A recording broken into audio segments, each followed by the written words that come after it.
우리가 신앙생활을 하는 가장 근본적인 이유는 하나님을 알아가기 위한 것입니다.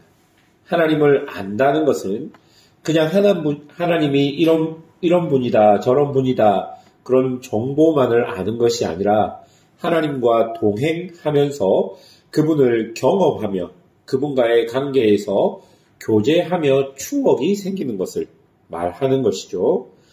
오늘 시편을 보면 이 시도 예배를 드리면서 온 이스라엘이 함께 찬양했던 시편 중에 한 곡입니다. 1절을 보십시오. 여호와께 감사하라. 그는 선하시며 그의 인자하심이 영원하미로다. 여기서 하나님께 감사해야 할 이유를 하나님의 선하심과 인자하심이라고 말하고 있습니다. 선하시다는 것은 말 그대로 좋다라는 의미입니다. 하나님은 좋은 분이시라는 그 말인 것이죠. 이때 사용되는 단어는 히브리어 토브라는 단어인데요. 이것은 어떤 조음이냐면 자신이 자기의 자리를 지키며 그 역할을 감당함으로써 서로의 관계 안에서 조화로 인하여 아름다움을 나타내는 것을 이야기합니다. 그러니까 하나님과 이스라엘 사이에서 서로가 서로에 대한 역할과 책임을 감당함으로써 서로에 대한 신뢰가 생기고 그것이 좋은 관계가 되는 것이죠. 바로 이것을 나타내는 단어가 토부, 즉 선하시다라는 의미인 것입니다. 인자하심도 비슷한 의미입니다. 인자하심이라는 이 단어는 특별히 언약 관계 안에서 이해될 수 있는 말입니다. 이 단어는 히브리어로는 헤세드라는 단어인데요. 이것은 호의, 자비, 신실함 등으로 번역될 수 있습니다. 구약 성경 안에서는 하나님과 이스라엘 그 관계 안에서 이 사용되는 이 헤세드라는 단어는 언약적 사랑을 의미하는 단어입니다. 즉 하나님의 끊임없는 사랑, 하나님의 포기하지 않는 사랑, 무조건적인 사랑, 바로 그것이 헤세드입니다. 여러분 왜 하나님이 이렇게 변함없이 우리들을 사랑하는 것일까요? 바로 하나님께서 우리와 맺으신 언약 때문인 것이죠. 이스라엘은 이런 하나님의 선하심과 인자하심 때문에 그들이 이렇게 살 수 있게 되었다라고 말합니다. 만약 단 한순간도 하나님의 선하심과 인자하심이 없었다면 그들은 존재할 수 없었던 민족, 즉 많은 열방들 속에서 사라져버린 민족이 되었을 것입니다. 사실 이스라엘은 말 그대로 아무것도 아닌 민족이었습니다. 애굽의 노예였고 자기에게 주어진 땅도 없이 광야를 떠돌던 민족이었습니다. 또한 강대국 사이에 끼어서 늘 그 존재가 바람 앞에 촛불과 같은 민족이었습니다. 그런데 그런 민족이 버젓이 나라를 이루고 왕을 세우며 나라의 기틀을 마련할 수 있었던 모든 이유가 바로 하나님의 선하심과 하나님의 인자하심 때문인 것입니다. 그래서 그들은 자신들의 민족의 역사 속에 함께 하셨던 하나님에 대한 추억을 기억하며 예배 때마다 하나님의 선하심과 인자하심을 노래했던 것입니다. 사랑하는 여러분, 우리는 언제 감사할 수 있을까요? 우리의 형편이 나아지고 좋아져야지만 감사할 수 있습니까? 아닙니다. 하나님이 나와 동행하심이 바로 우리가 감사해야 할 이유가 되는 것입니다. 하나님의 선하심과 인자하심이 내 인생 속에 나타났고 여전히 그 하나님과의 동행하심이 내 안에 있다면 내가 나의 상황을 뛰어넘는 그 하나님을 향한 감사가 나에게 있어야 한다는 것입니다. 상황에 의해서 감사하는 것은 그렇게 할 수 있지만 그것은 나 중심적인 감사이고 우리는 늘 하나님이 나와 동행하셔서 우리를 선하고 인자하시게 이끄시는 것 때문에 감사할 수 있다라는 것이죠. 그렇게 선하시고 인자하신 하나님께서는 우리를 어떻게 인도하십니까? 5절을 보십시오. 내가 고통 중에 여호와께 부르짖었더니 여호와께서 응답하시고 나를 넓은 곳에 세우셨도다 라고 이야기합니다. 여러분 5절에 보면 고통 중에라는 이 단어는 원어로 보면 쉴 수 없는 좁은 곳을 말하고 있습니다. 쉴 수 없는 좁은 곳.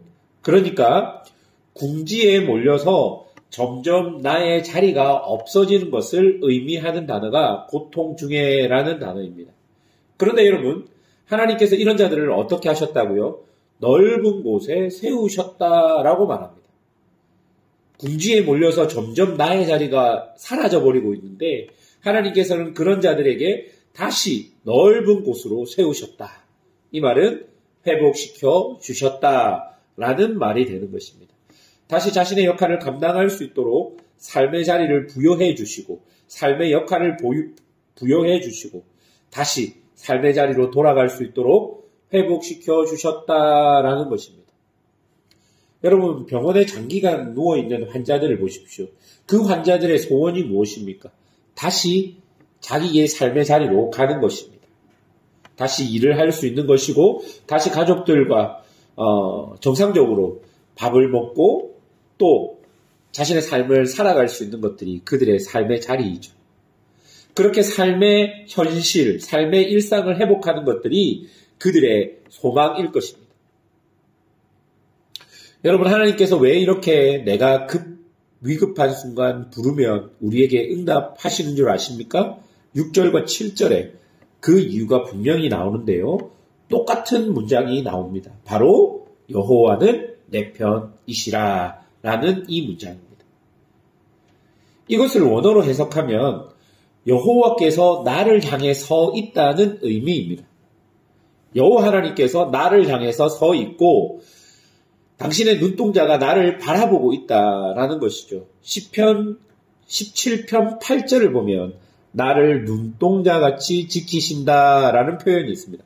바로 이 표현이 여호와는 내 편이시라는 표현과 똑같은 표현입니다. 여호와께서 나를 향해서 서 있기 때문에 내가 어떤 위급한 순간에 내가 여호와 하나님을 부르면 하나님께서는 응답하십니다. 마치 아이가 첫 걸음마를 뗄 때 부모들이 아이의 걷는 모습을 지켜보고 있지 않습니까? 그래서 아이가 넘어질 것 같으면 얼른 가서 아이의 머리나 아이의 몸을 보호하지 않습니까? 그것하고 똑같은 것이죠. 우리가 아이를 향해 서 있는 것처럼 여호와 하나님께서 나를 향해 서 있게 되는 것이죠. 그게 바로 여호와는 내 편이시라라는 단어입니다. 그래서 우리는 하나님 때문에 두려워하지 않습니다. 그가 나의 보호자가 되시고 돕는 자가 되기 때문입니다. 나를 바라보는 그 하나님의 눈빛은 언제나 선하고 인자하시기에 늘 나를 좋은 길, 선한 길로 인도하십니다. 그래서 시인은 이렇게 고백합니다. 8절과 9절입니다. 여호와께 피하는 것이 사람을 신뢰하는 것보다 나으며 여호와께 피하는 것이 고관들을 신뢰하는 것보다 낫도다. 우리에게도 이런 고백이 있기를 원합니다. 아무리 문나라가 나를 애워싸고 벌떼처럼 일어나 우리를 넘어뜨리려고 하여도 절대로 우리를 하나님으로부터 끊을 수 없는 것이죠. 절대로 우리를 하나님 아버지의 사랑으로부터 끊을 수 없는 것입니다. 사랑하는 성도 여러분, 12월의 마지막 시간을 우리는 보내고 있습니다. 이 시간 하나님께서 2024년 마지막을 우리에게 마지막으로 주신 시간입니다. 이런 시간 안에 우리는 하나님의 사랑에 푹 잠겨서 하나님과 동행하며 하나님으로부터 오는 신령한 은혜들을 경험해야 할 것입니다. 하나님께서 우리를 향한 당신의 뜻을 무엇이라고 이야기합니까? 예레미야 29장 11절 이렇게 이야기합니다. 여호와의 말씀이니라 너희를 향한 나의 생각을 내가 아나니 평안이요 재앙이 아니니라. 너희에게 미래와 희망을 주는 것이라 라고 하나님은 말씀하고 계십니다. 꼭 기억하시고 하나님 앞에서 한 해를 보내고 새해를 맞으실 때 주의 선하심과 인자하심이 여전히 나를 붙들고 계심을 믿으며 우리에게 주어진 시간을 믿음으로 사는 성도들이 되시기를 주님의 이름으로 축원합니다. 기도하겠습니다.